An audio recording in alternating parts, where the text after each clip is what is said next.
Bom, uma questão bem trabalhosa para a gente fazer aqui sobre os biomas mundiais. E aí vamos para o enunciado. Considerando as características das formações vegetais e transformações impostas pelo homem, correlacione corretamente as formações vegetais indicadas na primeira coluna com as características descritas na segunda coluna. De acordo com a primeira coluna, a gente tem as seguintes opções, as 4 opções: floresta temperada, floresta estacional e savanas, vegetação mediterrânea, florestas pluviais, equatoriais e tropicais.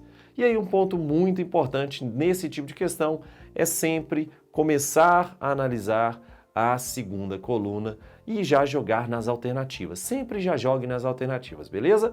Vamos lá.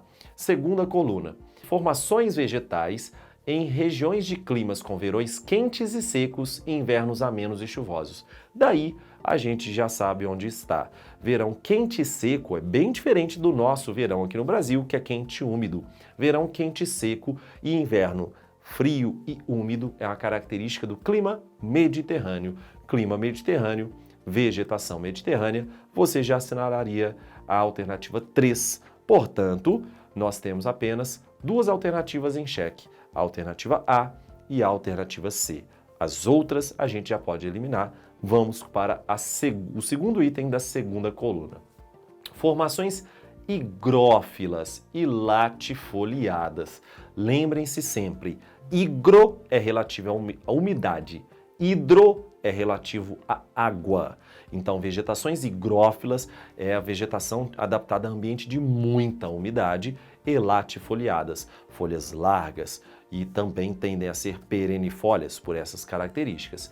Extremamente heterogêneas, localizadas em regiões de baixas latitudes, em domínios quentes e úmidos. Nas últimas décadas, o desmatamento provocou grande redução das áreas florestadas.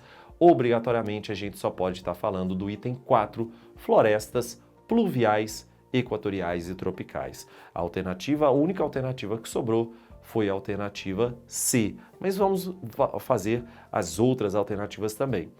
Formações florestais caducifólias. E aí sempre que você pensar em planta caducifólia, é uma planta que perde a sua folhagem como estratégia para evitar perda de água excessiva por evapotranspiração. E aí, se eu estou falando de plantas caducifólias, a gente já vai lá para a floresta temperada. Por quê? Durante o contexto do inverno, a vegetação perde completamente a sua folha. Floresta temperada, clima temperado. Clima temperado, 4 estações muito bem demarcadas. Essas 4 estações bem demarcadas fazem com que na primavera você tenha o florescimento, com que no verão você chegue no auge dessa planta e depois, outono, as folhas começam a ficar amarelas e as folhas começam a cair para o inverno. Clássico, clássico, clássico e, portanto, floresta temperada deveria ser o item assinalado com essa descrição. Já na continuidade da segunda coluna, formações vegetais adaptadas à alternância de verões chuvosos e invernos secos, vegetação complexa com extrato arbóreo, arbustivo e herbáceo, amplamente utilizada para agricultura e pecuária. Só podemos estar falando da floresta estacional e das savanas, que foi a alternativa que sobrou. A alternativa a ser assinalada nessa questão deveria ser a alternativa C.